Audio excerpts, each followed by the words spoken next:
दोस्तों जब इसका नोटिफिकेशन आएगा तो आप फॉर्म ज़रूर भरिएगा क्योंकि ये बहुत ही शानदार नौकरी है। 35 से 40 हज़ार महीना ज़िंदगी भर आप बैठ करके बहुत ही मोटा मोटी काम करके आप कमा सकते हैं। और इसमें दोस्तों क्या रिक्वायरमेंट है, मात्र 10वीं पास अगर आप है ना तो आप अप्लाई कर सकते हैं। इसके लिए कोई आपको इंटर में आईएससी, बीएससी, बीए, बीसीए ऐसा कुछ भी नहीं डिमांड है। ऐसा कुछ भी डिमांड नहीं कि कंप्यूटर का नॉलेज चाहिए, टाइपिंग चाहिए, ऐसा कुछ नहीं है। एसएससी दोस्तों हर साल अपना कैलेंडर जारी करता है और 1500 2000 हर साल पोस्ट वो निकालता है। ऐसा नहीं कि एक बार में 20,000 30,000 पोस्ट निकाल दिया और 5 साल 10 साल के लिए बैठ गया, ऐसा कुछ नहीं होता है। हर साल भले ही कम निकले लेकिन 1500 2000 ही निकले, लेकिन हर साल इसमें पोस्ट निकलता है। तो दोस्तों इसके लिए आपको मात्र 10वीं पास रहना जरूरी है। एज लिमिट क्या है और परीक्षा ऑनलाइन होगा कि ऑफलाइन, सारी बातें चलिए जान लेते हैं। बहुत ही जल्द दोस्तों इसका नोटिफिकेशन आने वाला है क्योंकि एसएससी हर साल कैलेंडर जारी करता है और इस साल जो कैलेंडर जारी किया गया था नवंबर या दिसंबर में, उसमें साफ तौर पे लिखा गया है कि आपका 7 मई को इसका नोटिफिकेशन आ जाएगा। मात्र 100 रुपया दोस्तों आवेदन करने में लगता है। 10वीं पास अगर आप हैं तो आवेदन कर सकते हैं। तो मंत्रालय जिस विभाग में आपको दे दे पोस्ट, जहाँ पे भी, वहाँ पे आपको काम करना है। सरकारी नौकरी है, बिंदास इसमें काम रहता है। तो एसएससी एमटीएस के बारे में दोस्तों आज यहाँ पे हम बात कर रहे हैं, यानी कि मल्टीटास्किंग स्टाफ सिलेक्शन कमीशन इसको कहा जाता है। और इसमें एज लिमिट क्या है और दोस्तों यहाँ पे क्या काम करना पड़ता है, एग्जाम कैसे होता है, क्या क्या इसमें पूछता है, सारी बातें चलिए जान लेते हैं। एसएससी एमटीएस दोस्तों हर साल निकालता है, ऐसा नहीं कि एक साल। पिछली बार जो वैकेंसी निकाली गई थी ना, 1558 पदों पे निकाली गई थी, जिसमें से 360 हवलदार के लिए निकाला गया था। तो हवलदार में भी ऐसा नहीं कि आपको 6.5 फुट 7 फुट, ऐसा कुछ नहीं है दोस्तों। यहाँ पे अगर आप हवलदार वाला काम नहीं कर सकते तो यहाँ पे आप एमटीएस के लिए अप्लाई कर दीजिए। 5 फुट के हैं, 4.5 फुट के हैं, आप बीए किए हैं, बीएससी किए हैं, आईए किए हैं, आईएससी किए हैं, कम से कम 10वीं भी अगर आप पास है ना तब भी अप्लाई कर सकते हैं। और यहाँ पे देखिए, यहाँ पे आपको निकलेगा कब, देखिए ये मई में निकलेगा। यहाँ पे एसएससी जो कैलेंडर जारी करता है तो साल के अंत में ही अगले साल का कैलेंडर जारी हो जाता है। जैसे कि 2024 के लिए 2023 दिसंबर या नवंबर में ही जारी कर दिया गया है, जिसमें लिखा गया साफ तौर पे कि 7 मई को एसएससी एमटीएस का नोटिफिकेशन आएगा। हर साल निकालता है कि जो लोग छूट गए हैं अगला साल भी, जो तेज मेधावी छात्र हैं वो लोग अप्लाई करके अपना निकाल ले।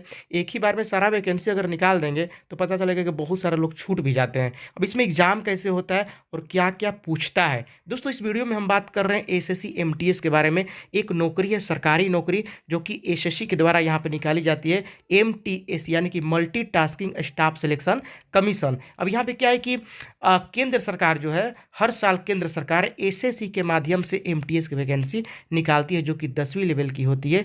यह वैकेंसी हर साल निकलता है, जिसका जिक्र एसएससी कैलेंडर में किया गया रहता है। अब यहाँ पे हम आपको एसएससी कैलेंडर ही देखिए, ये एसएससी कैलेंडर है, आपको दिखा रहे हैं इसमें साफ तौर पे। अब लगभग 1500-1600 पद पे ये निकलता है, ठीक है, 1500 1600 2000 ऐसे ही निकलता है। अब जो लोग यहाँ पे अच्छा नंबर ला देते हैं ना, उनका सिलेक्शन इसमें हो जाता है। इसमें ऐसा नहीं कि आपको इंटरव्यू लिया जाएगा, बहुत सारा ताम झाम इतना है ही नहीं। तो ये कहने का मतलब इसमें आपको रीजनिंग, मैथ, जीके और इंग्लिश, ये 4 सब्जेक्ट पे पकड़ चाहिए। कोई इंटर लेवल का सवाल नहीं रहता है। आपने अगर 5वीं 6वीं 7वीं 8वीं 9वीं 10वीं को बढ़िया से पढ़ लिया है, मैथ साइंस सब कुछ, तो फिर आप आसानी से निकाल लीजिएगा। मैथ में ऐसा नहीं कि आपसे मैट्रिक्स, डिटर्मिनेंट, सीक्वेंस, सीरीज, ऐसा कुछ नहीं है। वो अंकगणित, त्रिकोणमिति, ज्यामिति, यही सबसे रिलेटेड रहता है। प्रॉफिट लॉस हो गया आपका, तो चक्रवृद्धि ब्याज हो गया, यही सब सवाल रहता है ना। तो ये आपको बता रहे थे अभी आपकी क्या सिलेबस है और क्या क्या पढ़ना जरूरी है। रीजनिंग पढ़ना है, इसमें मैथ पढ़ना है, जीके पढ़ना है और इंग्लिश पढ़ना है। टाइम ज़्यादा नहीं मिलता है। नोटिफिकेशन 7 मई को यहाँ पे रिलीज़ किया जाएगा ना, तो आपका जब एग्ज़ाम होगा तो एग्ज़ाम होने के नोटिफिकेशन आने के 2 महीने के बाद ही एग्ज़ाम हो जाएगा। यानी कि जुलाई में आपका एग्ज़ाम हो जाएगा। मई में आपका निकलेगा, जुलाई में या अगस्त में एग्ज़ाम हो जाएगा। यानी कि अभी से अगर आप तैयारी करेंगे ना तभी पकड़ में आएगा। यहाँ पे दोस्तों हम बात कर रहे हैं एसएससी। देखिए हर साल जो केंद्र सरकार है एसएससी के माध्यम से एमटीएस की वैकेंसी निकालती है। अब एमटीएस में लगभग 1500 1600 2000 पदों पे ये वैकेंसी निकलती है। बहुत रॉयल बहुत है, क्योंकि इसमें बर्डन नहीं है, दिमाग पे बोझा नहीं है कि ये काम करना, वो ऐसे करके आपको सहेज के देना है, बहुत रिस्की काम है, ऐसा कुछ नहीं है। मोटा मोटी काम है।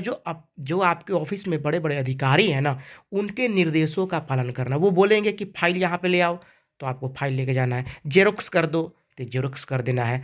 बागवानी में पानी डाल दो, ऑफिस बंद कर दो, ये सब काम है। 35 से 40 हज़ार रुपया इसी का मिल जाता है, इसी का मिल जाता है। आराम से बाइक से आइए, मोटरसाइकिल से आइए, या फिर आप साइकिल से आइए, आराम से निश्चिंत होकर के काम कीजिए और बिंदास होकर के घर जाइए। जिंदगी भर इसमें सरकारी है ना, तो मात्र 100 रुपया लगता है, मात्र 100 रुपया लगता है फॉर्म अप्लाई करने में। और मई से दोस्तों, मई में इसका फॉर्म आएगा, आप जरूर भर दीजिएगा। एज अब कितना चाहिए? 18 से लेकर के 25 या 27, आपका जनरल के लिए 27 तक है ना। फिर 18 से 30 तक ओबीसी, और 5 साल आपका हो जाता है एससी एसटी वालों को 5 साल का इंक्रीमेंट मिल जाता है। तो यह आपका एज क्राइटेरिया है। ये मुझे बहुत गलत लगता है कि 8 साल 10 साल से फॉर्म कोई नहीं निकालता, अचानक से लाख 2 लाख फॉर्म निकाल दिए जाते हैं।